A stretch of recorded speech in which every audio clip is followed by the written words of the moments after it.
Muy buenos días a todas y a todos. Me sumo a las palabras de agradecimiento a todos los que están conectados.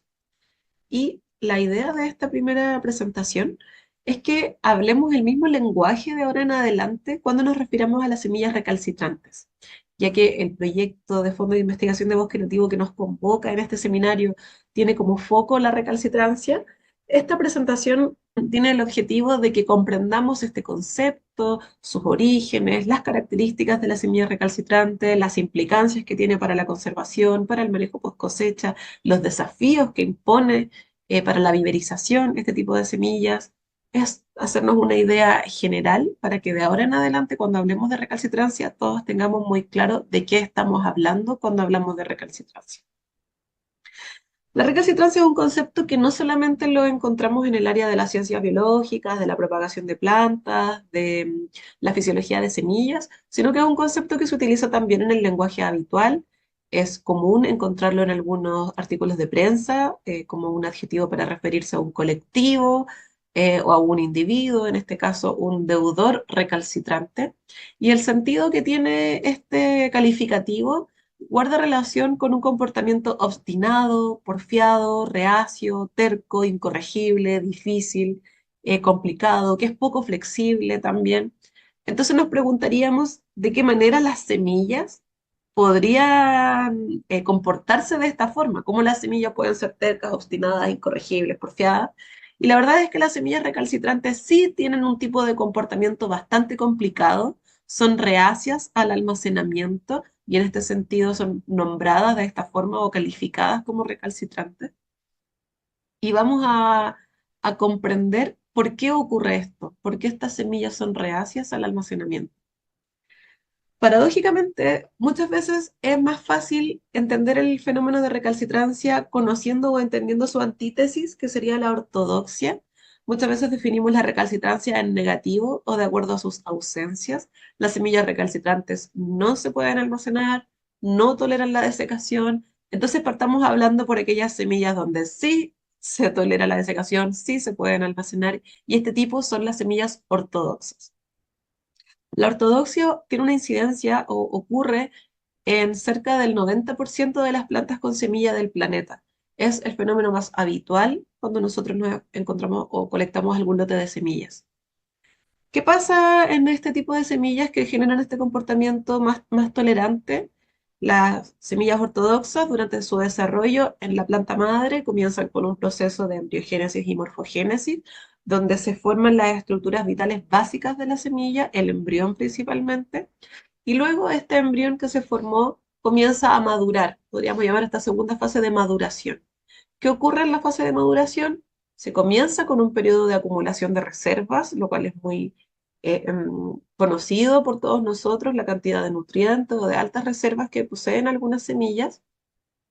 Y luego de esta fase de acumulación de reservas, la semilla en desarrollo en la planta madre comienza a disminuir gradualmente su contenido de humedad. ¿Cómo logra el embrión sobrevivir a esta pérdida de humedad? Estamos hablando de contenidos de humedad bajo el 10%, 10% de contenido de agua en estas semillas.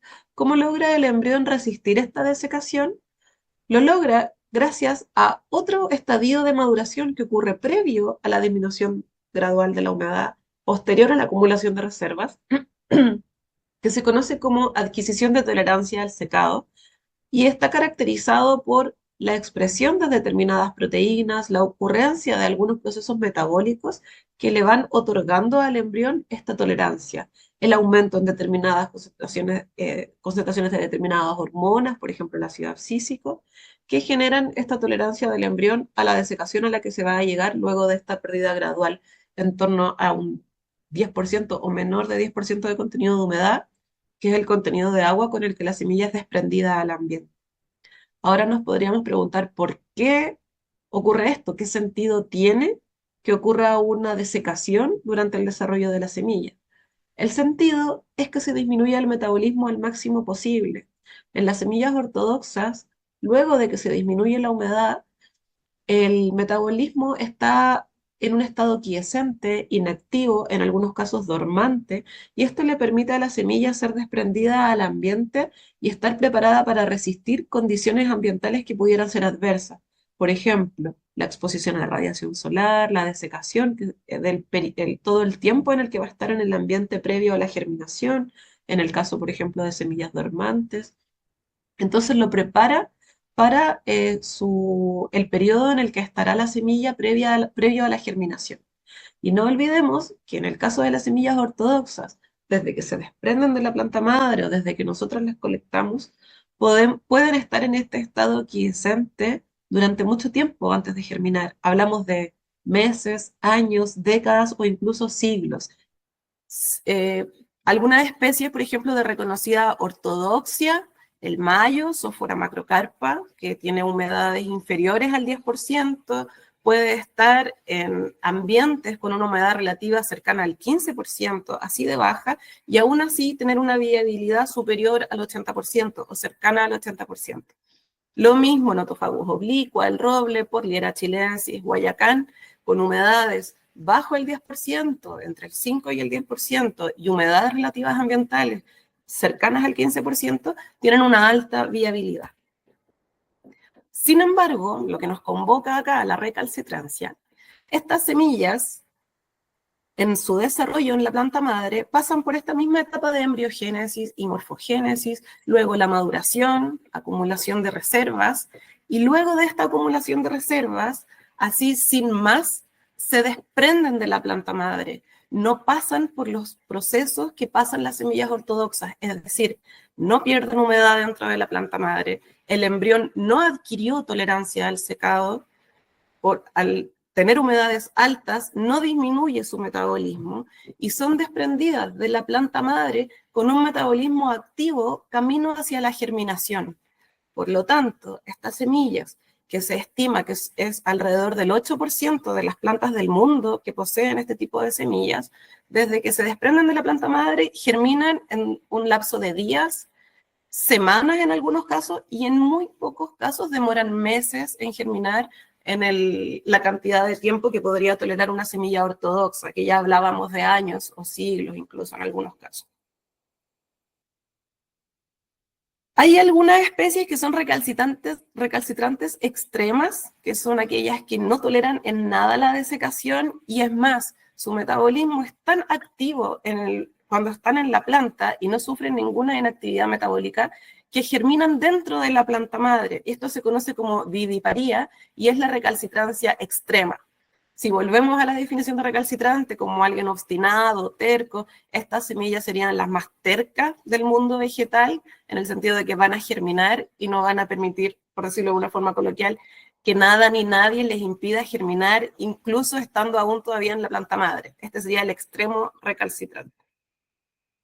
Especies de reconocida recalcitrancia en nuestro país, por ejemplo, el lucumillo, Myrsiantes coquimbensis, tiene una humedad inicial en el momento en que se desprende de la planta madre de un 51%.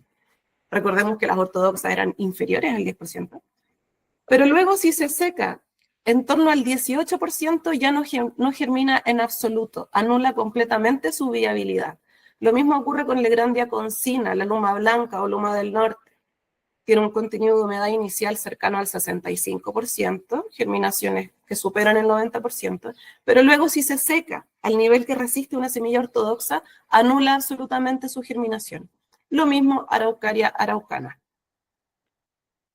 Entonces, si tuviéramos que dejar una idea clave o un mensaje clave hasta ahora en síntesis, las semillas recalcitrantes son aquellas que se desprenden de la planta madre con un alto contenido de humedad, sobre un 40%, no toleran la desecación, no están preparadas para bajar ese contenido de humedad porque van a anular su viabilidad, y además tienen un metabolismo activo hacia la germinación en el momento de la cosecha.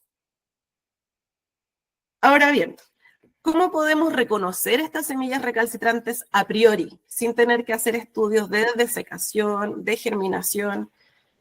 En primer lugar, lo que ya hemos hablado hasta ahora, su contenido de humedad inicial, entre un 30 y un 70%. La rápida germinación, la viviparía, serían algunos signos que si nosotros colectamos un lote de semillas y vemos ya estas características, son criterios que se van sumando a modo de variables de un modelo predictivo que podría decirnos, mira, es muy probable que esta semilla sea de tipo recalcitrante. Suelen ser semillas no dormantes, por lo mismo de que tienen una germinación ya, va camino a la germinación en el momento en que se cosecha. Sin embargo, con el tema de la dormancia hay que tener mucho ojo, porque esto es principalmente cuando hablamos de plantas de bosques tropicales. En nuestro país, con un clima más templado, tenemos casos donde ocurre de manera concomitante la sensibilidad a la desecación o la recalcitrancia junto con la dormancia, lo que vuelve a estas especies con estas características concomitantes más vulnerables aún, porque estamos pensando que hay semillas que no toleran la desecación, pero van a estar en el medio esperando recibir las señales ambientales para romper esa dormancia. Estas suelen ser especies de quebradas, de lugares muy húmedos, para evitar la desecación. Y recordemos, con motivo de sequías, cambio climático, son especies que actualmente podrían estar en mayor riesgo aún. ¿Qué otras características nos podrían servir para reconocerlas a priori? Suelen tener frutos carnosos, no frutos secos. Es decir, generalmente, estos son variables que se van sumando a un modelo, no cada una de las variables aisladas.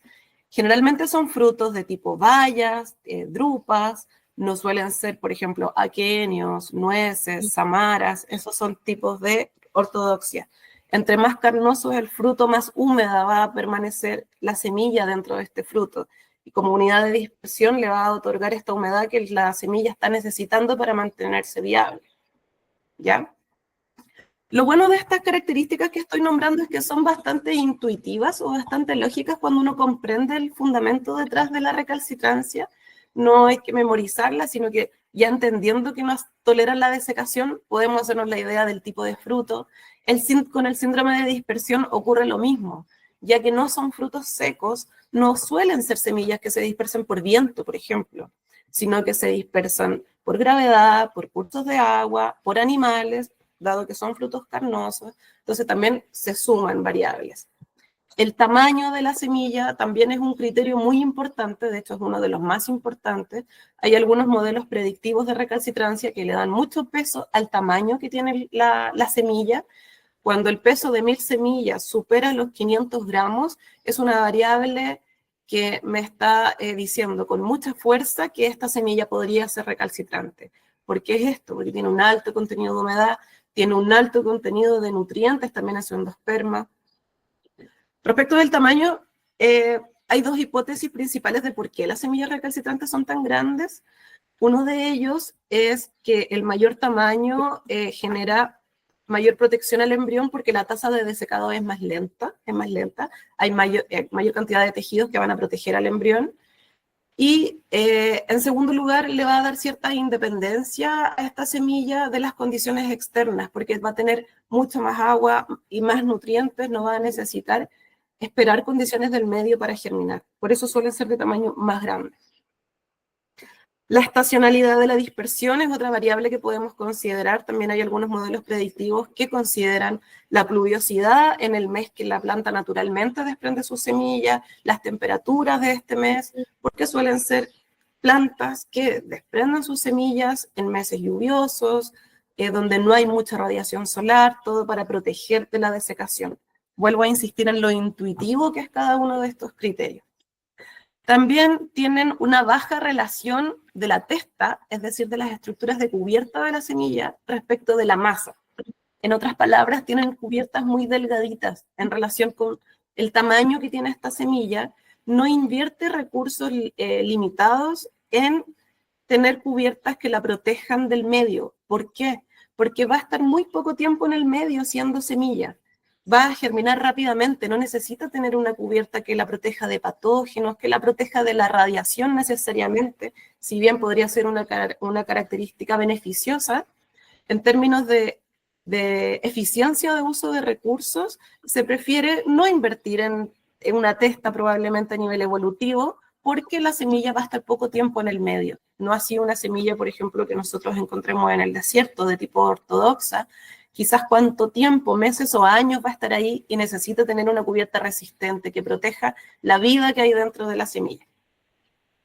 Las últimas características suelen ser especies de dinámicas sucesionales más tardías o avanzadas de estados climáticos del bosque. ¿Qué quiere decir esto? que luego de alguna catástrofe, alguna aluvión, alguna erupción volcánica, no suelen ser especies colonizadoras, dado el nivel de radiación a lo que estarían expuestas, sino que suelen ser especies que esperan que ya haya un dosel con cierto cierre de cobertura de copas. Son las típicas especies de sotobosque las que presentan este tipo de semillas. Y por último, en el contexto de todos los hábitos de plantas o de especies vegetales, suele ser un rasgo muy común en las especies arbóreas o arbustivas, en especies leñosas.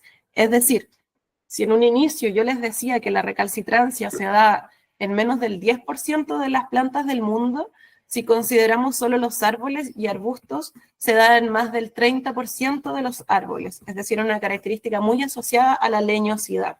Y el concepto de leñosidad también se utiliza en algunos modelos predictivos de recalcitrancia. Como ya lo comentaba anteriormente, los tipos de hábitat de cada una de estas semillas, las semillas ortodoxas suelen ser de sabanas, desiertos, especies pioneras que llegan a colonizar, asociadas a sequía, lugares con mayor radiación solar, y que generan un banco de semillas en el suelo de estos ecosistemas. No así las semillas recalcitrantes, muy características de bosques tropicales, selvas tropicales, bosques lluviosos, siempre verdes, sitios con alta pluviosidad, como ya les comentaba, con un dosel cerrado, que mantenga el suelo húmedo, ¿ya? Y contrario a la generación de un banco de semillas en el piso del bosque, las recalcitrantes generan un banco de plántulas. Suelen tener muy buena germinación, muy rápida germinación, y bajo el dosel encontramos un banco de plántulas. Ahora, una pregunta que muchas veces me realizan cuando se trata este tema de la ortodoxia y recalcitrancia es ¿cuáles son los umbrales críticos de humedad? ¿De qué tanta sensibilidad a la desecación estamos hablando? En realidad no hay un número fijo, una cantidad establecida de que a partir de ahí, de ese contenido de humedad hacia abajo comienzan las ortodoxas, sino que se trata de un continuo de respuesta al secado. En un extremo tendríamos la viviparía, la extrema recalcitrancia, y en el otro la extrema ortodoxia. Y en ese continuo se ubican distintas especies con distintos umbrales y además este umbral también va a estar dado por la tasa de secado, que es una variable que en los últimos años se ha ido trabajando a nivel de investigación. Una misma especie, incluso un mismo genotipo, podría variar un poco su umbral de tolerancia al secado o su umbral de contenido de humedad, en el cual aún se mantiene viable, según qué tan rápido se secó. Se piensa que entre más rápido se seca una semilla, hay menos tiempo para que ocurra daño metabólico y por lo tanto podría llegar hasta umbrales más bajos de contenido de humedad. ¿Ya? Ahora, un concepto que no había mencionado hasta ahora. Entre la ortodoxia y la recalcitrancia hay un tipo de semillas que hoy en día se conoce como semillas intermedias. Y es importante conocer este concepto porque no es solamente que resista de manera intermedia la desecación, no es tan sensible como la recalcitrancia, ni tan resistente como la ortodoxa o tan tolerante como la ortodoxa, sino que se dan algunos comportamientos erráticos en determinadas especies. Por ejemplo, soporta la desecación o la pérdida de humedad, pero no soporta la baja temperatura y por tanto tampoco se puede guardar o bajar su metabolismo. Especies que toleran la desecación, toleran las bajas temperaturas, pero son de longevidades muy bajas, son de vida corta. Entonces aún se está investigando por qué no se pueden guardar. Y también aquellas semillas que tienen un comportamiento errático en distintas combinaciones humedad-temperatura. Esas serían las de tipo intermedias. Pero ahora nos vamos a enfocar más en las recalcitrantes. ¿Qué implicancias tiene la recalcitrancia? A mi parecer, a título personal, este es el aspecto más importante a trabajar y a comprender cuando hablamos de recalcitrancia. Entonces, aquellos que estén conectados y se hayan ido a otro lugar, que vuelvan porque esta es la parte más, más interesante. La recalcitrancia tiene implicancias muy importantes, sin ser catastrófico, tiene consecuencias terribles, por ejemplo, para la conservación ex situ y también para el manejo post cosecha y productivo de estas semillas. ¿Por qué estas implicancias son tan importantes para la conservación ex situ? Como bien sabemos, la conservación ex situ es aquella que se realiza fuera de los lugares donde las especies ocurren naturalmente. Esto es, por ejemplo, jardines botánicos, arboretum, pero principalmente y preferentemente bancos de semillas. ¿Qué hacen los bancos de semillas?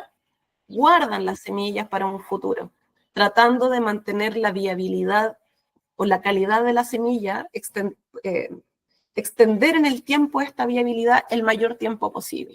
¿Cómo hacen esto los bancos de semillas?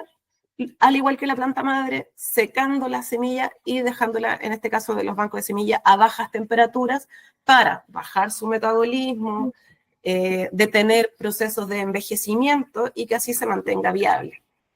Como ustedes ya podrán sospechar por lo que he dicho, las semillas recalcitrantes hoy en día no se pueden guardar en bancos de semilla, por lo tanto representan un tremendo desafío para la conservación ex situ, sobre todo aquellas especies que son recalcitrantes y que se encuentran en alguna condición de amenaza. Hoy en día no están en bancos de semilla que trabaje con protocolos convencionales, ¿ya? Ahora, implicancias para el manejo post cosecha y productivo, que es algo que vamos a tratar de resolver en o de avanzar en este proyecto, es que muchas veces en viveros donde se trabajan semillas recalcitrantes existen muchas dudas, por ejemplo, dónde almacenarlas o incluso dudas previas, cómo colectarlas, cómo transportarlas, trasladarlas, hasta qué temperatura, qué tan sensible a la desecación son. ¿Qué temperaturas resisten? ¿Qué pasa si las guardo en un refrigerador? ¿Esta agua que tienen dentro? ¿Qué pasa si se llega a congelar? ¿Cuánto tiempo las puedo guardar antes de sembrarlas? ¿Cuánto podemos esperar como equipo de propagadores antes de que estemos todos corriendo en círculo tratando de sembrar al día siguiente de que fuimos a colectar para que no pierda viabilidad? ¿Cómo mantenemos la humedad de estas semillas para que no se vean dañadas? Hay muchas preguntas muy interesantes, muy necesarias para que en los viveros o los distintos actores implicados con la propagación de plantas o la reforestación no dejen de lado la recalcitrancia por ser semillas, como ya lo decíamos, tercas, obstinadas, complicadas, que no se genere un sesgo finalmente de propagación solamente de ortodoxas, ¿ya? Esas son las implicancias. Ahora, ¿qué importa? Alguien podría decir, bueno, ¿por qué vamos a destinar más recursos, más esfuerzo, tanto de investigación como de gestión, para propagar estas especies que ya son complicadas? Porque, como lo comentaba anteriormente, son semillas propias de especies de climas tropicales, de bosques, de selvas, de bosques húmedos, que actualmente son los ecosistemas más amenazados. Como este gráfico circular que tenemos en la pantalla, si nosotros hacemos un ranking de países con mayor pérdida de superficie boscosa, tenemos que esto ocurre principalmente en países tropicales, con bosques, con ecosistemas tropicales. Es decir, los ecosistemas donde se ocurre con mayor incidencia o se da con mayor incidencia el fenómeno de recalcitrancia son aquellos más amenazados. Y sin ir más lejos, en el otro gráfico de barras que tenemos también en la pantalla, se ubican en el eje X distintas categorías de amenaza de la UICN, peligro crítico, en peligro, vulnerable, cerca de peligro, y podemos ver que las semillas recalcitrantes, la categoría donde más se ubican estas especies es en las categorías de mayor grado de amenaza. Críticamente, o sea, peligro crítico, críticamente amenazadas, en peligro y vulnerable. Ahí su proporción es mucho mayor al 10% que representan o al 8% que representan en el contexto del total de plantas. ¿Ya? Por eso es tan importante. Ahora, sabiendo eso, teniendo claro esas cosas, vamos a las propuestas, la estrategia. ¿Qué podemos hacer con las semillas recalcitrantes? Muchos de ustedes dirán, bueno, si el problema es la desecación, si estas semillas no se puede bajar, disminuir su contenido de humedad, guardémoslas en un ambiente húmedo entonces, tratemos de humidificar el aire, de que tenerlas en una humedad relativa cercana, ojalá al 98% para que no pierdan viabilidad. El problema de esta estrategia es que dado que tienen un metabolismo germinativo activo, solo la presencia de este ambiente húmedo gatilla aún más su germinación y son semillas que germinan en el almacenamiento. Por otro lado, en el mejor de los casos, si es que no germinan en el almacenamiento, y estamos muy felices con eso, tener el metabolismo activo todo este periodo de almacenamiento en húmedo aumenta el envejecimiento de la semilla y puede provocar que disminuyan también su calidad. Y de manera secundaria, también en términos prácticos, es muy difícil almacenar las semillas en húmedo por la proliferación fúngica que van a tener nuestras muestras. Entonces, alguien también muy ingenioso dirá, bueno, conservémoslas en húmedo para que no se desequen, pero bajemos la temperatura lo máximo posible para que no germinen. Todas las especies tienen su temperatura óptima de germinación, bajémosla, reduzcámosla. ¿Qué ocurre en este caso? Que lamentablemente, y es un dato que no les había dado hasta ahora, la mayoría de las semillas recalcitrantes son al mismo tiempo sensibles a las bajas temperaturas. Son características que suelen darse en conjunto. Sensibilidad a la desecación, sensibilidad al frío. La buena noticia es que esta sensibilidad al frío no se da por igual en todas las semillas recalcitrantes. Aquellas que son más propias de ambientes tropicales son extremadamente sensibles a las bajas temperaturas, sufriendo daño con temperaturas incluso inferiores a los 15 grados Celsius. En este tipo de semillas ubicamos, por ejemplo, especies frutales de importancia comercial, como el mango, café, cacao, guayaba, entre muchas otras de zonas tropicales. Sin embargo, en climas templados, donde podríamos ubicar nuestro país, esta sensibilidad a la baja temperatura no es tan... el umbral es más bajo, dado que nuestras temperaturas de invierno son bajas también. Entonces la semilla, incluso en la planta madre, podría enfrentarse a temperaturas cercanas a los 5 grados Celsius o menos. Y ahí vemos una luz de esperanza, por decirlo así, de que efectivamente podríamos guardar estas semillas recalcitrantes, siempre pensando en un mediano plazo, nunca en una estrategia ex situ de décadas, en el mediano plazo, en un nivel de producción de plantas, podríamos guardarlas en húmedo y en frío, disminuyendo su metabolismo, pero impidiendo que se desequen y que pierdan viabilidad. Para poder generar estos protocolos como el que yo les comentaba recién, que serían una buena idea, que vemos esta luz de esperanza de las recalcitrantes, necesitamos saber algunas cosas en nuestro país, por ejemplo. Nosotros en Chile no tenemos claro qué especies de nuestros bosques tienen semillas recalcitrantes. No hay estudios formales que a ciencia cierta nos digan, este es el listado de especies que no se pueden desecar, que no se pueden guardar en bancos de semillas. Para las ortodoxas sí hay varios estudios que nos indican, estas efectivamente son ortodoxas, se han almacenado por X cantidad de años, en equilibrio con humedades ambientales del 15%, ahí tenemos bastantes estudios. Sin embargo, con nuestras potenciales recalcitrantes, la única especie que está formalmente descrita como recalcitrante es la Araucaria araucana. Sin embargo, tenemos algunos reportes de estilo anecdótico en algunos libros de propagación, donde se indica estas especies, estas semillas se guardaron en 2 años y luego no germinaron. Entonces podríamos decir, podrían ser recalcitrantes, sin embargo no se indica generalmente cuál fue su humedad final, cuál era su humedad inicial, en qué condiciones se guardó. Entonces son aproximaciones, son guías que nos indican, son potencialmente recalcitrantes, pero podríamos darle otra vuelta investigando qué tanto desecado resisten, qué tan resistente o qué tan sensible es el embrión a la desecación. Una vez conocida esto, qué especies tienen semillas recalcitrantes, necesitamos saber cómo manejarlas, cómo colectarlas. Las mismas preguntas que ya hablábamos anteriormente, de preguntas que podrían surgir al viverizarlas. ¿Cómo las almacenamos? ¿A qué temperatura? ¿Por cuánto tiempo? ¿Cuánto podremos esperar sin estar todo el equipo de vivero enfocado en recibir a esta especie como que fuera la protagonista de nuestro vivero y estamos todo el equipo sembrándola porque si no va a morir? Estas preguntas, ¿cuánto tiempo las podría almacenar? ¿Podremos dejarla un mes más, ir sembrándolas con tiempo? Y desde mi punto de vista, que me interesa mucho la conservación, también es muy importante hoy en día saber cómo conservarlas, cómo conservar aquellas que se encuentran en alguna categoría de amenaza, que no se encuentran en los bancos de semillas, que luego de una buena investigación podríamos llegar a un almacenamiento de mediano plazo, pero ¿qué pasa después?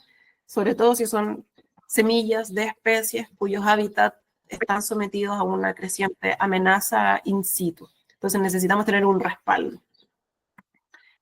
Y bueno, estas preguntas son las preguntas de investigación, son el desafío inicial que nosotros conversábamos antes de proponer el proyecto que afortunadamente fue adjudicado del Fondo de Investigación de Bosque Nativo y que finalmente estamos ya desde marzo tratando de responderlas a través del proyecto Optimización de Prácticas Post Cosecha y de Almacenamiento de Semillas Recalcitrantes para la Producción de Plantas Nativas y Repoblamiento de Ecosistemas Forestales de Chile.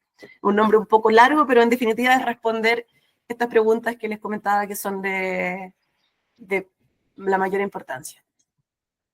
Y eso sería todo. Muchas gracias por su atención. Espero que les haya quedado claro la idea clave de la recalcitrancia. Ana, muchas gracias por la presentación, muy fluida por lo demás. Así que te pido por favor que te quedes atenta porque las preguntas las están haciendo a través del chat. Y ahora le vamos a dar el pase a Pedro León, investigador de INIA La Platina. Pedro, ¿estás por ahí? ¿Ya estás conectado? Pedro León va a compartir el tema optimización de prácticas de post-cosecha y almacenamiento de semillas recalcitrantes para la producción de plantas nativas y repoblamiento de ecosistemas forestales de Chile. Pedro León, como ya les mencioné, es investigador de INIA Chile hace 30 años, específicamente trabaja en el Centro Regional de Investigación INIA La Platina, y hoy día nos va a presentar como director de este proyecto, así que les recuerdo que las preguntas son a través del chat, y Pedro, ya te vemos, así que adelante, están todos ansiosos por escucharte. Sí, correcto. Pero te vemos, sí, y también vemos la Muchas gracias presentación. por la asistencia a este seminario. Después de la bien detallada, digamos, y exhaustiva presentación por parte de mi colega Ana Fernández Tapia, les voy a presentar principalmente el proyecto. Este es un proyecto que inició en marzo de este año, por lo tanto, recién estamos comenzando a tener resultados para algunas especies, pero como el seminario más bien de inicio, me voy a centrar principalmente en el objetivo más que la fundamentación, una pequeña introducción, los objetivos y las metodologías que estamos aplicando en este proyecto. Como les decía, el investigador responsable es quien habla, los co-investigadores Samuel Contreras Escobar de la Universidad Católica de Chile, de Agronomía, Ana Fernández Tapia, que es candidata a doctor del programa de biotecnología de la Universidad Católica de Chile, Carolina Pañiturno, colega de INIA, asistente de investigación Luis Araya y estudiante residente José Miguel Lucero. Ya, voy a pasarlo acá. Un poco retomando las ideas del encargado de CONAF, hay desafíos importantes en restauración a nivel global, asumidos, digamos, por distintos países en el marco de la iniciativa contra el clima de París. Principalmente el caso de Chile ha asumido de aquí al año 2030 restaurar al menos 1 millón de hectáreas a escala de paisaje, priorizando aquellos con mayor vulnerabilidad social, económica o ambiental. Eso está respaldado en el compromiso país que asumió el gobierno de Chile en el año 2020.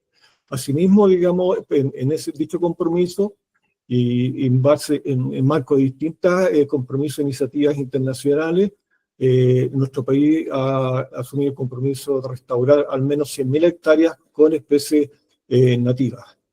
Y al año 2035 restaurar al menos 500.000 hectáreas de áreas prioritarias, principalmente con especies nativas. Eso es el marco de la política forestal chilena.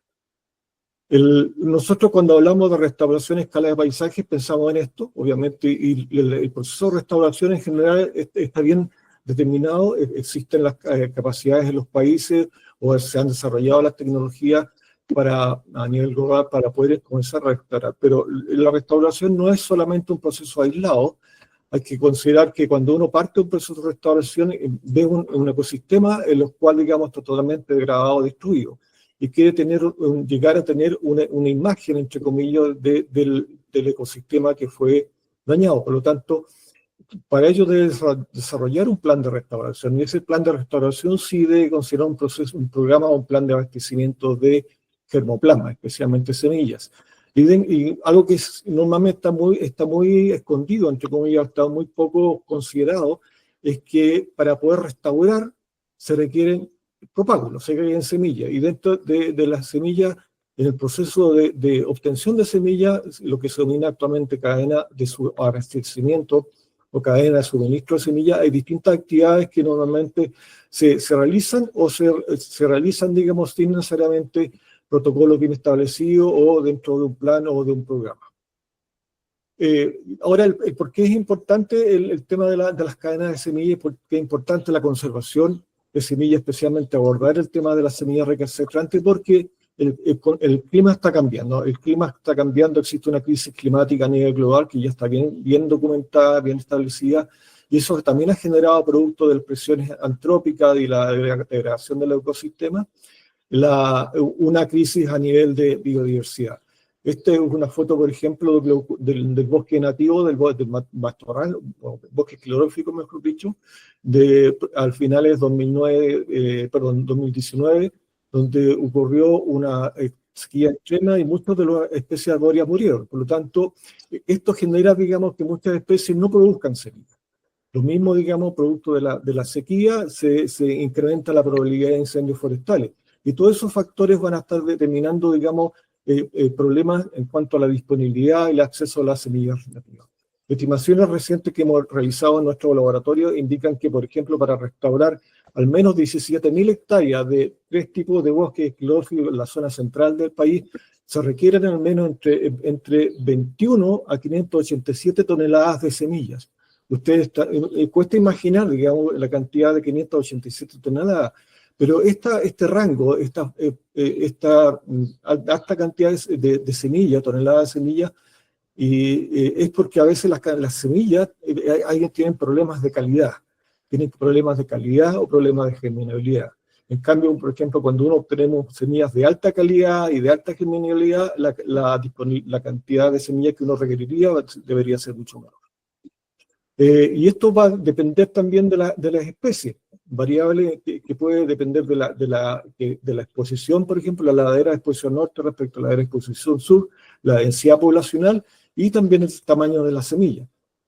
Tenemos semillas, por ejemplo, en el bosque del peumo, del litre, de quillay, del boldo, especies que tienen distintas calidades de semillas y de especies que tienen distintos tamaños, pero también de especies que tienen distintas sensibilidades al secado. Y eso es lo que, justamente por eso yo quiero dar esta explicación un poquito larga para darnos cuenta que vamos a tener, para poder manejar semillas, vamos a tener que manejar semillas que son diversas, de distintos puntos de vista, de calidades y también de respuestas al secado. Como decía muy bien Ana Patricia, las semillas, yo no entraré en detalle, tenemos 3 tipos de semillas, y entonces, ¿cómo manejamos estas semillas? ¿Cómo las recolectamos estas semillas? Por ejemplo, este gráfico son curvas de almacenamiento de semillas de Notofagus obliqua, que están después, por ejemplo, siguen vivas después de cerca de 800 días almacenadas a 5% contenido de humedad, es decir, solo el 5% del peso de la semilla es agua, a distintas temperaturas. Estamos hablando de -10 en rojo y -20 en celeste. Estas son semillas recalcitrantes típicas, son semillas del hemisferio norte, Castanea y Quercus. Ustedes muestran claramente que hay una pérdida muy drástica de la germinación de semillas pasados ciertos umbrales. Esos umbrales pueden variar entre especies. Y esta es una semilla, el último gráfico a la derecha, son semillas de tipo intermedia, donde semillas, por ejemplo, de Fagus sylvatica, el roble europeo, logra secar sin problema. Estamos hablando de semillas a 4% de contenido de humedad, sobreviven acá sobre 80%. Sin embargo, si las almacenamos, empiezan a perder gradualmente la viabilidad. Y eso es lo que nos decía anteriormente Ana Patricia, que es una de las características esenciales de las semillas de tipo intermedio. O sea, son semillas de corta vida en almacenamiento, o son semillas que pierden derechamente la viabilidad, son sensibles al frío. No voy a entrar más en detalle, pero mencioné claramente Ana Patricia que es fundamental, digamos, que las semillas que son ortodoxas adquieran desecación, pero en todo caso, si uno puede manejar, aplicando ciertos manejos distintos, aumentando el secado, disminuyendo el secado, puede afectar o cambiar, digamos, la respuesta, variar un poco la respuesta al desecado. Las preguntas clave ya las esbozó mi colega. ¿Qué árboles nativos chilenos tienen semillas recalcitrantes o intermedias? ¿Cómo manejarlas? Poblaciones de una misma especie emplazadas en ambientes contrastantes tienen distintas sensibilidades al secado. Por ejemplo, árboles recalcitrantes, con semillas recalcitrantes de amplia distribución geográfica, tenemos, por ejemplo, Olivio, que se encuentra desde Fray Jorge hasta prácticamente Osorno. O el mismo lingue. El lingue tenemos un ambiente zona central de Chile. ¿Qué pasa con las semillas de lingue de ambientes del bosque húmedo en Valdivia? ¿Cuánto tiempo pueden permanecer almacenadas? Entonces, el objetivo general de este proyecto, repetir nuevamente, es establecer condiciones óptimas para el manejo de este tipo de semillas, ya sea a corto o a mediano plazo, ¿ya? Y la idea es básicamente fortalecer las capacidades y el conocimiento con el manejo de este tipo de semillas, no solamente para los actores claves, sino también para nosotros, digamos, para poder desarrollar estrategias para poder manejarla y poder aportar a la producción de plantas nativas y el repoblamiento de estos ecosistemas. Si ustedes miran acá esta foto, es un corte transversal de una semilla de patagua. Ustedes claramente las semillas son bastante grandes y son de un color más o menos verdoso. Una de las características de la semilla recalcitrante es que el embrión es grande y es de color normalmente verde, es decir, tiene alguna actividad fotosintética. Los objetivos específicos: evaluar el efecto de la desecación en la sobrevivencia de semillas de esta especie de tipo recalcitrante, evaluar arbóreas y arbustivas chilenas potencialmente recalcitrantes, evaluar el efecto de distintas condiciones de almacenamiento y la sobrevivencia de este tipo de semillas, desarrollar protocolos a través de metodologías participativas, y es un tema que vamos a discutir en la tercera parte de sección de este seminario, desarrollo de estas metodologías participativas para poder optimizar el manejo post cosecha. Y el tema fundamental de este tipo de proyectos, especialmente los proyectos del Fondo Creativo, es llegar a los potenciales usuarios. ¿Y quiénes son los potenciales usuarios? Los viveristas, obviamente, aquellos que recolectan semillas o aquellos que propagan semillas independientes, digamos, si sea un proceso formal o no. Ahora, alguien preguntaba por ahí, bueno, ¿qué semillas del bosque nativo o del bosque nativo de Chile son recalcitrantes? Este es un listado que generamos hace el año 2014 aproximadamente, con semillas que son potencialmente recalcitrantes. De partida, la mayoría de las especies de las mirtáceas, estamos hablando de la luma, de la rayana, del chequén, la alegrandia, son recalcitrantes. ¿Por qué? Porque son semillas donde el embrión es bastante grande, eso es prácticamente todo el embrión, y el embrión es verde, y germinan rápidamente. Otras potencialmente recalcitrantes son el naranjillo, la patagua, los bellotos, el lingue, el avellano, el pitao, el lucumillo, el lúcumo, la carica chilensis y la montea chilensis. Son alrededor de 34 especies arbóreas y arbustivas potencialmente recalcitrantes. Estamos hablando del 20% de la flora arbórea del país es recalcitrante, o potencialmente recalcitrante. Por lo tanto, la trascendencia, la relevancia de este proyecto es poder desarrollar tecnología, primero comprender, digamos, determinar confirmar, digamos, la recalcitrante y la forma intermedia en este tipo de semillas, y después desarrollar metodologías para poder manejarla de forma más eficientemente.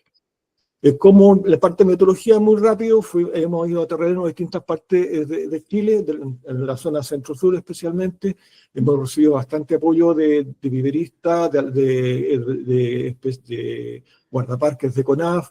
Aquí estamos en la reserva de los Queules. No hemos basado las colectas a partir de manuales y guías y protocolos generados por nuestra institución. Aquí tenemos una muestra de semillas, tengo entendido que eran de olivillo, y obviamente una vez en terreno las semillas son procesadas inmediatamente con el fin de que estén disponibles para hacer los ensayos que están establecidos. Bueno, ¿y cuáles ensayos están propuestos? Primero, evaluar la respuesta al secado de las semillas. Para ellos, semillas de distintos lotes de semillas para cada una de las especies son secadas a distintos contenidos de humedad, ya sea sobre sílica gel en envases herméticos de vidrio o en unas sales de soluciones saturadas de cloruro de litio. El cloruro de litio, la gracia es que dependiendo de la concentración a la cual se llegue en la solución, va a determinar la humedad relativa de equilibrio de la atmósfera en ese ambiente hermético. El desecado es monitoreado periódicamente a través del peso, la pérdida de peso del lote de semilla, de cada lote de semilla, o a través de midiendo el contenido de humedad relativo a la semilla con este medidor.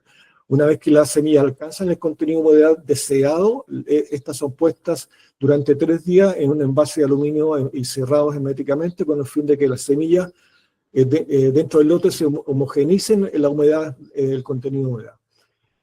Posteriormente, una fracción de la semilla se separa con el fin de evaluar el contenido de humedad de la semilla, que son 2 parámetros distintos.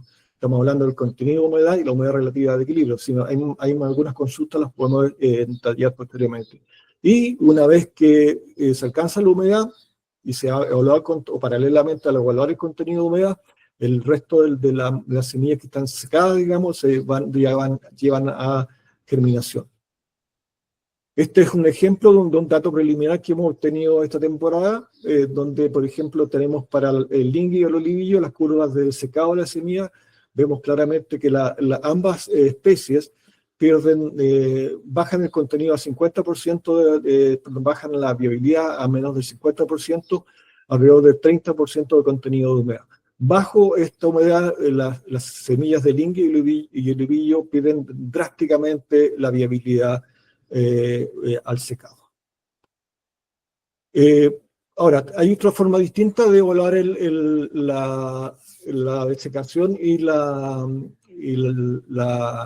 respuesta al secado. Esto es una metodología desarrollada en el Jardín Botánico de Kew, en el Banco de Semillas para el Bienio, donde se llama la prueba de 100 semillas, donde muchas especies que son especies amenazadas, por ejemplo, o especies de poca producción de semilla, o especies que tienen problemas de calidad de semilla, lo que se hace es usar esta técnica, esta metodología que es relativamente simple, solamente con 6 semillas. A 10 semillas de estas, digamos, se le mide el contenido de humedad, y paralelamente se le mide la humedad relativa de equilibrio, y se instala una prueba inicial de germinación de 26 semillas.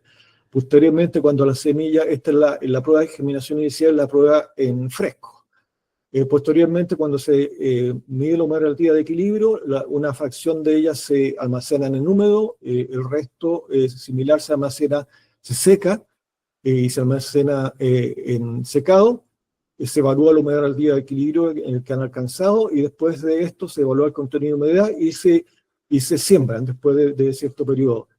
Se hace la prueba de germinación tanto para estas semillas húmedas como estas semillas secas. De esa forma, comparando la germinación inicial de la muestra inicial y la germinación en la condición seca, uno puede llegar a establecer, digamos, el tipo de respuesta al secado, especialmente diferenciar entre semillas recalcitrantes y semillas de tipo ortodoxa. Este es un protocolo resumido que hemos estado aplicando para evaluar el almacenamiento de las semillas potencialmente recalcitrantes. Aquellas semillas que resultan o consideramos que son potencialmente sensibles o tolerantes al secado, las que son tolerantes al secado, las secamos a 10%, o sea, las secamos lo máximo posible. 10% humedad relativa de equilibrio, es alrededor de 3 a 5% de contenido de humedad.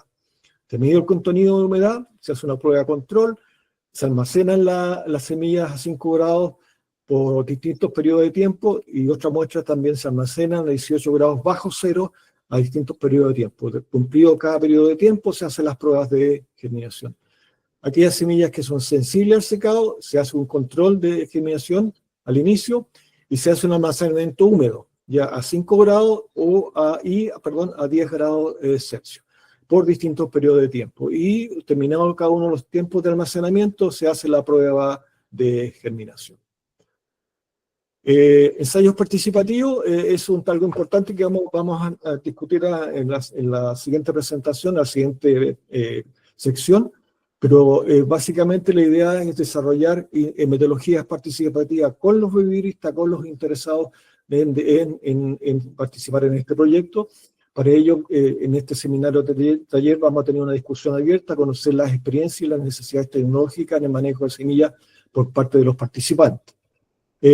Posteriormente tenemos considerado hacer una prueba de diagnóstico un poco más detallada y los ensayos participativos donde aquellos interesados, viveros interesados que tengan las capacidades y tengan el requerimiento o la necesidad, se van a instalar ensayos participativos, esa es la idea, en conjunto con los fiberistas.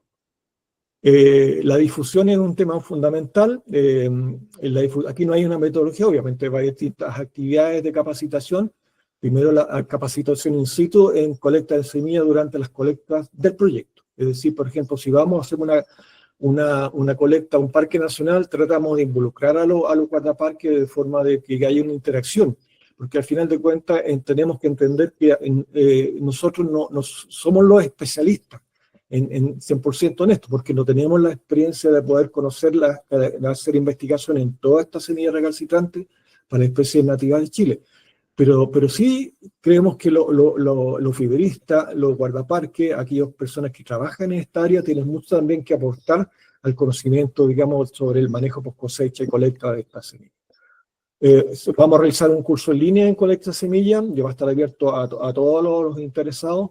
Un curso taller en manejo post cosecha de semillas, que va a ser presencial, va a tener con una capacidad de al menos 25 personas, charlas divulgativas sobre temas de colecta, conservación de semillas, etc. Un seminario de cierre del proyecto, presencial y en línea a su vez, y los resultados esperados, además los que están ahí puestos, al menos capacitar, digamos, 25 personas y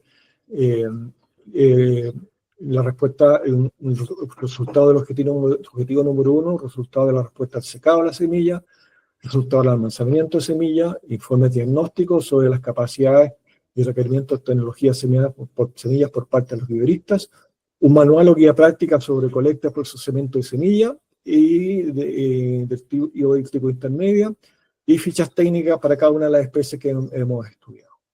Este es un cronograma que está bastante largo y denso, no voy a entrar más en detalle, pero estamos, digamos, en esta etapa, en noviembre del 2024, varias de las actividades ya se han realizado, hay ensayos que están en laboratorio y andando, y hay actividades de terreno que ya se han realizado. Pedro, muchas gracias por la presentación. Quiero comentarles a todos los asistentes que las preguntas las pueden hacer en la parte inferior de esta plataforma. Hay una sección de chat, ahí les pueden hacer, porque a continuación vamos a dar pie a este foro de preguntas y discusión que ya anunciamos en un comienzo. Este va a ser moderado, bien digo, por Samuel Contreras. Samuel, ¿estás conectado? ¿Estás por ahí? Samuel, muchas gracias. Y también, por supuesto, quiero agradecer la asistencia el día de esta mañana de Washington Alvarado de CONAF, quien se tuvo que retirar, de la directora de Investigación e Innovación de la Facultad de Agronomía y Sistemas Naturales de la PUC, también, y por la subdirectora regional de La Platina, Cristina Vergara, que dieron el puntapié inicial a esta jornada. Ahora sí, Samuel. Perfecto, muchas gracias María Jesús y muchas gracias también por la atención y la participación en esta actividad, como ya lo han mencionado antes los participantes. Está haciendo un recuento de las preguntas que aparecieron en el chat, que no son muchas, pero básicamente apuntan a qué especies son recalcitrantes dentro de las que existen el bosque nativo. Ahí quiero unirlo a una de las preguntas que nosotros como equipo del proyecto queremos hacer a quienes asisten, así que vamos a dejar ahí algo pendiente, pero quizás, Ana, la primera pregunta que surgió, de hecho, fue cuando mencionaste lo que son las recalcitrantes extremas. Carol Cisternas pregunta qué especies del bosque nativo son recalcitrantes extremas. No sé, como también se mencionó, ¿cierto? Hay bastante desconocimiento respecto a la recalcitrancia de las especies que nosotros tenemos, pero no sé si hay alguna posible candidata, ¿cierto?, como especie que presentaría este tipo de semilla. No sé, Pedro o Ana, si es que tienen... Sí, sí. Hay que poner allá. Ahora sí. Bueno, como lo comentábamos, en Chile no hemos definido qué especies son recalcitrantes y cuáles no. Hay algunas que cuando ingresamos algunos datos a modelos predictivos nos indica con qué probabilidad tiene determinada especie de ser recalcitrante dadas las variables que uno ingresa en esos modelos. Las mirtáceas, algunas mirtáceas, por ejemplo, la Legrandia concina y Myrsiantes coquimbensis, por eso las puse en la diapositiva como de reconocida recalcitrancia, porque además ya hemos hecho algunos estudios e incluso pierden viabilidad no al llegar al 10%, sino que ya en el 20, 21% de contenido de humedad ya anulan por completo su viabilidad. Esas podrían ser de recalcitrancia extrema.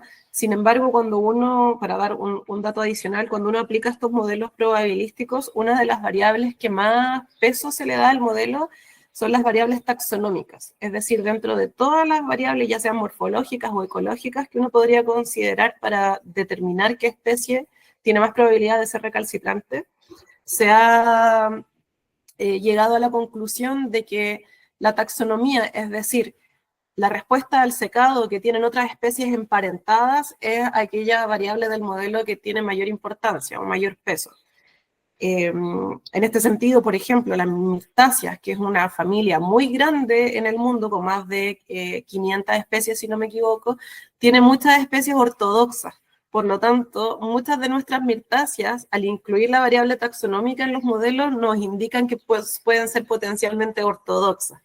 Entonces, ahí hay que tener ojo con estos modelos probabilísticos cuando se les considera con mayor importancia el concepto o la variable taxonómica, considerando que son familias muy grandes que en otros hemisferios o en otros lugares del mundo tienen comportamientos ortodoxos.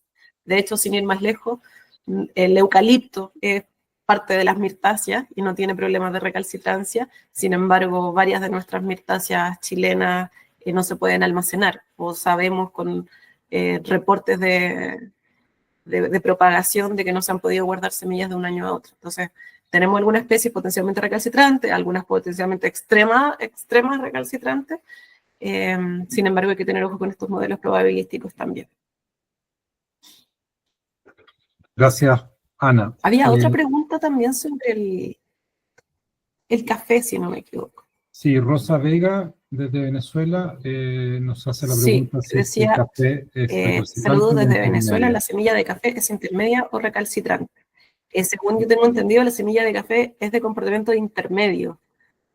Todas las especies del género Coffea son de comportamiento intermedio porque son de vida muy corta. Resisten cierto desecado, sin embargo no se pueden almacenar. Perfecto. Gracias, Ana.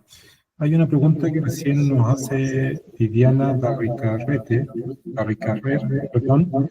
La pregunta es si es posible que el pericarpio de las semillas recalcitrantes logren retrasar la pérdida de humedad de la semilla.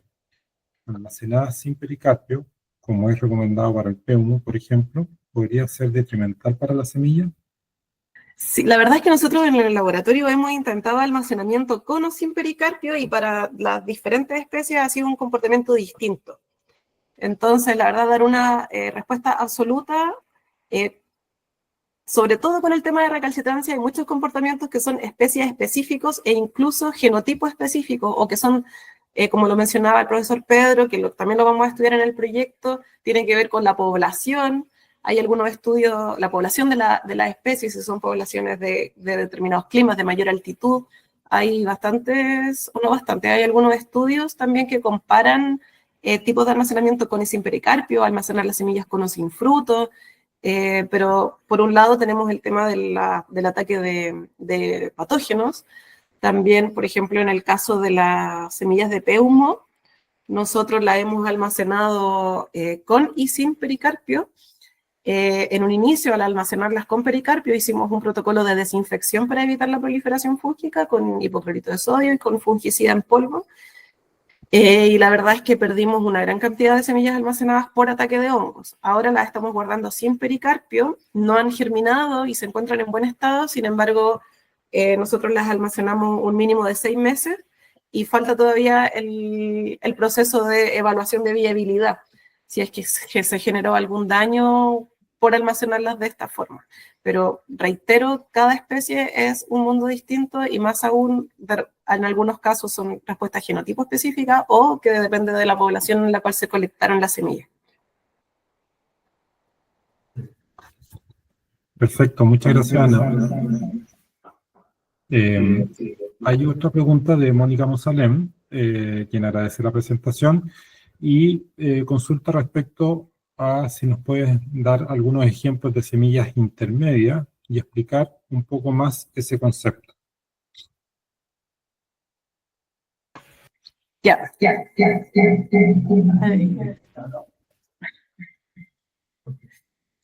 Ya, las semillas intermedias generalmente se consideraban aquellas que se ubican en este continuo de respuesta al desecado en un punto intermedio, es decir, no son tan sensibles a la desecación como podrían ser las recalcitrantes, pero tampoco son tan tolerantes a la desecación como son las ortodoxas. Esa era una concepción inicial del concepto de recalcitrancia. Sin embargo, hoy en día, nuevas definiciones indican que cualquier tipo de comportamiento errático respecto de la combinación humedad-temperatura, que pudiese ser, por ejemplo, alguna especie que sí tolera la desecación, por lo tanto se almacena a baja temperatura pensando que no tendría inconveniente, y resulta que pierde viabilidad. En este punto tal vez es importante que mencione cuando en un banco de semillas se almacenan semillas, las condiciones de almacenamiento son en torno a los menos 18, menos 20 grados Celsius. Entonces, si nosotros almacenamos una semilla con un alto porcentaje de humedad, esta agua que está en la semilla se congela producto de la temperatura y hay un daño estructural a las células que genera la muerte del embrión o de los componentes vitales de la semilla, ¿ya? Por eso no podemos guardar semillas con mayor humedad en las condiciones de bancos de semillas. Por lo tanto, algunas semillas en las que sí resisten la desecación, se han hecho intentos de guardarlas en bancos de semillas y mueren de igual manera. Entonces, se genera un daño por frío o un daño por congelamiento, que no se tiene claro si está asociado a haberse desecado. No sé si me explico. Es un comportamiento errático en un contexto en el que se esperaría que no perdieran viabilidad, dado que sí resisten la desecación. Y en otros casos, semillas en las que sí resiste la desecación, por una parte, se hacen estudios y también resisten las bajas temperaturas y aún así son de vida corta y hasta el momento no se han podido almacenar. Estas también se llamarían de tipo intermedias. Otros ejemplos de semillas intermedias. En Chile, como ya lo mencionaba, no tenemos muchos datos de los tipos de semillas. Nosotros hemos estado trabajando y tenemos la sospecha que la patagua podría presentar semillas de tipo intermedia porque resisten la desecación. Hemos hecho curvas de desecado a distintos contenidos de humedad y mantiene constante su viabilidad. Sin embargo, pensando que al resistir la desecación podríamos guardarla a bajas temperaturas, nosotros las almacenamos a menos 14 grados Celsius y hasta ahora no tenemos respuesta germinativa. Entonces aquí tendríamos una sospecha de semilla intermedia en nuestro país. Pero vuelvo a reiterar, son estudios muy incipientes y no, en realidad hay un gran vacío de información sobre recalcitrancia o respuesta al secado o respuesta al almacenamiento con nuestra flora nativa. Relacionado con eso, Ana, Mónica consulta qué opinas de los berberis, o sea, conocimiento respecto a la respuesta que tendrían las semillas de berberis. Es un tema muy interesante, no estaba considerado el berberis dentro de las especies priorizadas en este proyecto, pero sin embargo yo creo que es un tema interesante de abordar porque nos genera la duda. Hemos hecho algunos estudios sobre dormancia de semillas y hay bastantes diferencias entre especies, digamos, en la respuesta a dormancia. Y podemos quizás suponer que puede haber una cierta diferencia respecto a la respuesta al secado entre especies. Y en ese sentido, esta temporada lo queremos considerar dentro del estudio como una especie también adicional. De hecho, hemos estado haciendo estudios para especies que no estaban consideradas. Por ejemplo, hicimos curvas de secado para copihue.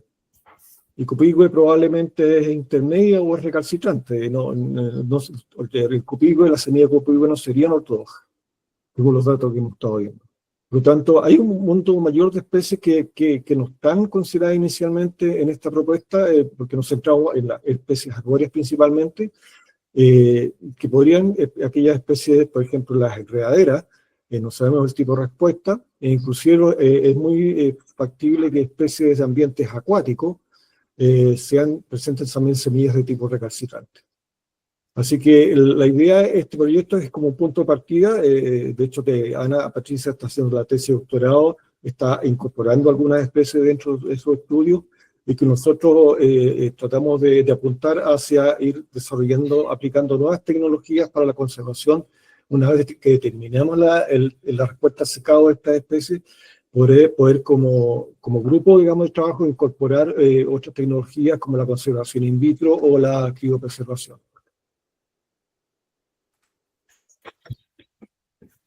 Perfecto, muchas gracias, Pedro.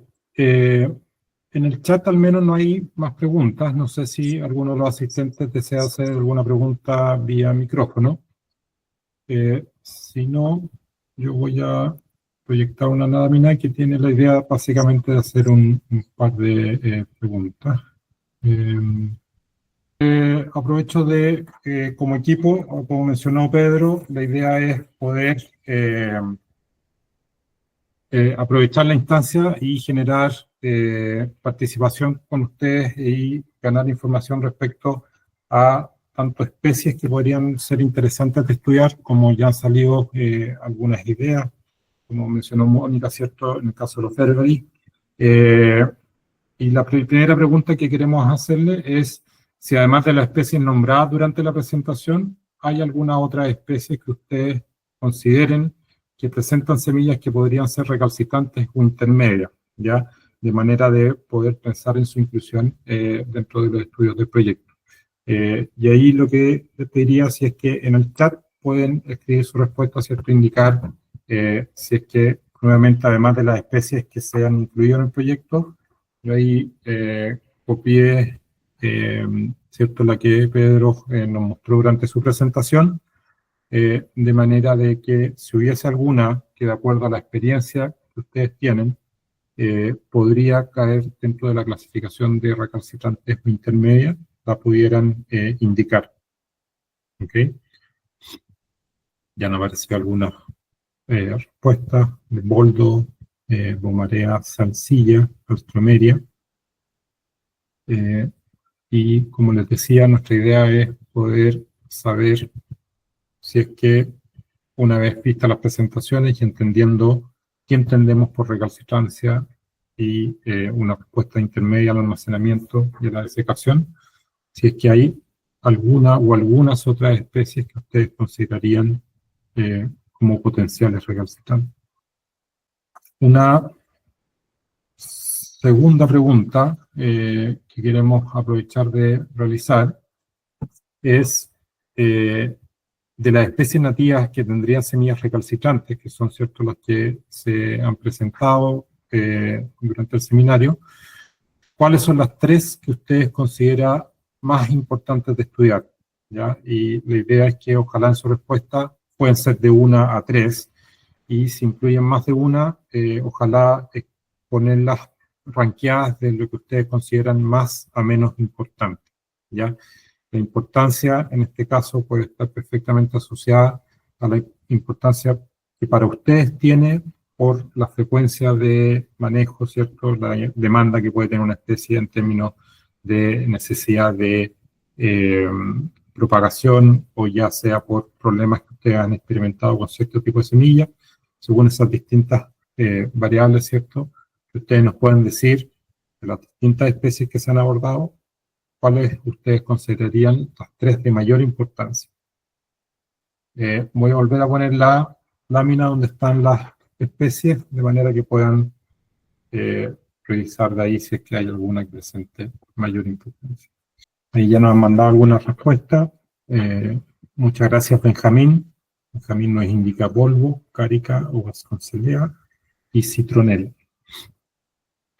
Bueno, muchas gracias por su respuesta. Voy a el chat queda abierto, así que pueden seguir indicando las especies que ustedes consideren de mayor importancia. Y quiero dejarles una última pregunta que tiene que ver con el interés o saber a quienes les interesa seguir participando en la actividad de este proyecto y pedirles por favor que nos puedan dejar su información de contacto.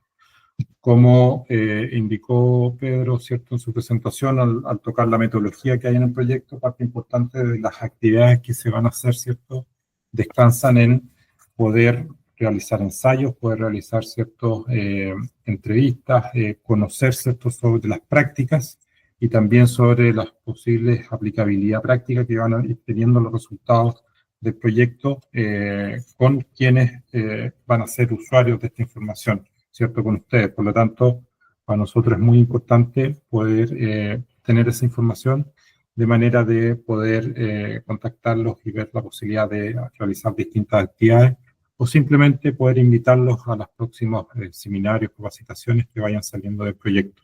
Así que, asociado a eso, ¿cierto?, les agradecemos que nos puedan dejar su información de contacto, idealmente el correo. Tenemos el nombre en el chat. Si es que el nombre fuera distinto al que aparece en el chat, por favor indicarlo. Y también el correo o teléfono, idealmente los dos, para poder mantenernos en contacto. ¿Ya? En el intertanto, mientras ustedes pueden ir indicando en el chat, ya sea respuesta a cualquiera de las preguntas que aparecen ahí, si es que hubiese alguna otra pregunta o comentario que quisieran indicar, lo pueden levantar a través del micrófono o por medio del mismo chat. Idealmente en el micrófono, de manera de poder discutirlo de manera inmediata. Samuel. ¿Sí? Además, quisiera reafirmar la invitación a seguir participando. No a siga participando en un concurso, no. Claro. Estar involucrado en el proyecto, pues a nosotros nos interesa seguir en contacto, básicamente porque hay varias actividades que estamos considerando. Y además nos interesaría mucho el que puedan participar en una encuesta posterior. Pues nos interesaría relevar, digamos, y tratar de actualizar las prácticas que se están aplicando, ya sea a nivel de cosecha y post cosecha de semillas recalcitrantes. Semillas en general, digamos, de especies del bosque nativo. Bueno, ahí agradecemos desde ya el interés, ¿cierto? Hay un número importante de asistentes que han ido entregando información de contacto. Y también hacer ver de que, si es que saben, ¿cierto?, de personas interesadas, viveristas, que no hayan podido asistir a esta actividad, pero presenten interés en seguir con información respecto a la actividad del proyecto y también poder involucrarse en sus actividades, que nos hagan llegar esa información al equipo de investigadores de manera de poder considerarlo en actividades futuras. Gracias, Samuel, por compartirnos, por supuesto, todo tu conocimiento, porque eres parte también de este proyecto, y dirigir todas las preguntas que sin duda demuestran el interés que hay en esta temática. Hoy hablamos sobre la importancia de conservar semillas recalcitrantes, las innovaciones en su manejo y, por supuesto, los ejemplos concretos que hay en plantas nativas. Les invitamos porque estén atentos a las redes sociales de INEA, en especial a la cuenta de YouTube de INEA Chile, porque vamos a subir este contenido. Que estén muy bien.